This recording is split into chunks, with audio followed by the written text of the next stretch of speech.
business of toys is a multi-billion-dollar industry. From retailers to manufacturers, the toy industry not only has an impact on the economy, but also your child's happiness. So what can we expect to see in the toy aisle for 2016? Morgan Brennan recently attended one of the largest toy fairs in the country to find out more. Joins us now with our cover story. Great assignment, Morgan. It really certainly is, Sharon. It was very fun. So more than 30,000 toy makers and vendors converged on New York City to preview the hottest trends in the toy industry.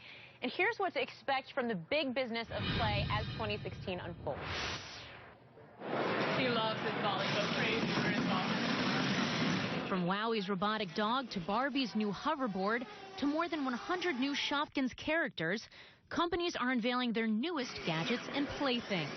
Market research firm NPD Group says U.S. toy sales grew nearly 7% last year to more than $19 billion, one of the strongest performances in years. And experts hope 2016's product lineup will keep the momentum going. Star Wars has helped, with a number of companies benefiting from the franchise's force. Lego saw sales surge last year and expects that to carry over in 2016. Ninjago is a great example of our own story where we're building our own license, our own story. But then, of course, Star Wars is another one where we buy in a license, and the same with superheroes. But there's no doubt the importance of stories in the toy industry is ever increasing. Licensing is a big business, accounting for roughly 45% of the overall toy industry. 2016's film roster should continue to fuel sales. The hopes are very high, and a lot of them are on the fantasy kind of genre. Playmobil is hoping its licensing deal with the National Hockey League will help propel it into the U.S. mass market. What we decided to do was to go after it nationwide, and we are actually promoting it on television this year. But while some toy makers are launching new lines, others are revamping classic ones.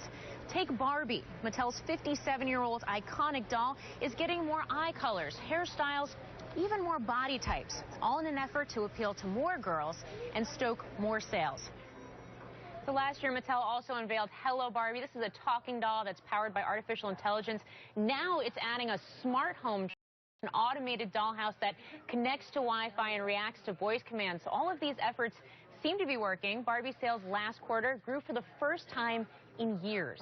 Wow, they're really reinventing those classics like the wooden dollhouse that my daughter had. No more, I guess. If you take a look at the toy category that grew the fastest last year, it was games and puzzles, those more traditional games and puzzles.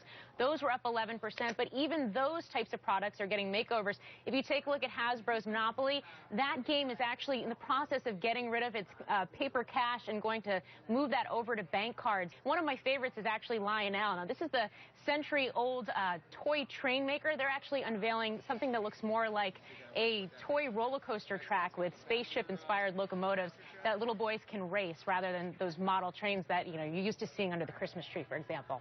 Wow, that sounds like a lot of fun for little boys, girls, and big boys and girls, too. Thanks, right. Morgan.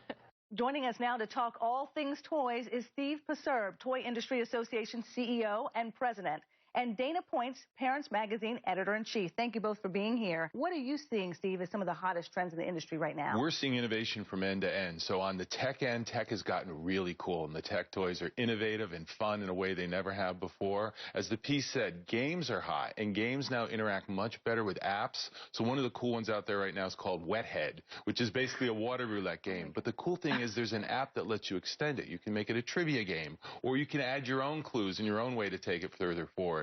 But really that integration of tech and toys. So whether it's Slinky, which still sells well, or the coolest new tech toy across the toy industry, you're seeing a ton of innovation, which is helping to drive these sales. But what about imagination, Dana? You both had mentioned something about props in a box. Yeah, we're props calling it anti-screenplay, actually, okay, because the idea is that there are these millennial parents who, even as they want their children to learn how to code and be totally tech-enabled, also want them to spend time without screens. So you have some in a box where it's like two kind of disparate costumes, and they come with all the pieces, and the child can decide, do I want to mix the pieces? Do I want to be a doctor? Do I want to be a fisherman or whatever? And put these things together in an inventive way. And things like Prop in the Box, kids are now making their own movies. They're filming them on a camera, and they're posting them on YouTube. So again, it's teaching them not just the imaginative skills, but all of the other skills one has in today's life. And letting them come up with it on their own. What I find really interesting, too, is we're no longer saying, or not as much, that this is a boy's toy,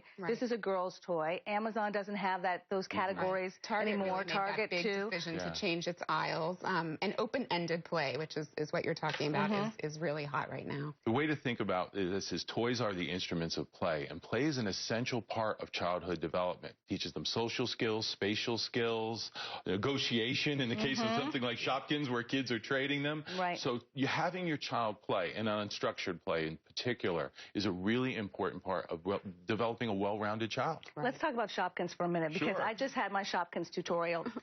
I have a 10-year-old and a 13-year-old, and Shopkins is completely new to me because it's a relatively new company that's really taken off here through YouTube. It's not through a movie. Parents it's not around the country are removing them from the vacuum cleaner. You know, I mean, it's a huge wave. They're everywhere. Moose Toys, a small company from Australia, really hit on that, driven by YouTube, driven by the internet age.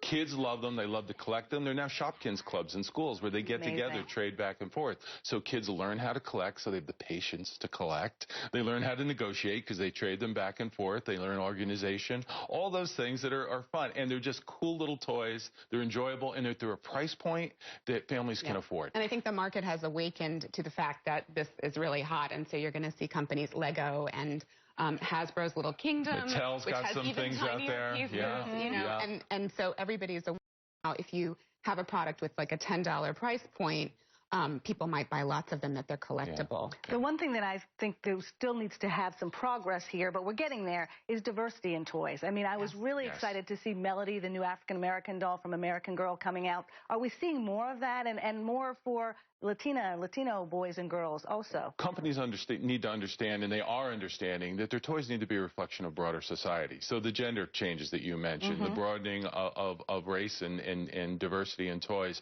are a real important part. Barbie's a representative of that, and some of the other Disney lines. The market of the future is really largely Latino. Yeah, Mattel tapped into that with Barbie, a doll that looks like me. All right, that's the key thing. Yeah, it's really interesting. Great to have you both here, and great to come up with new ideas for our children. So thanks so much for being here. Thank you.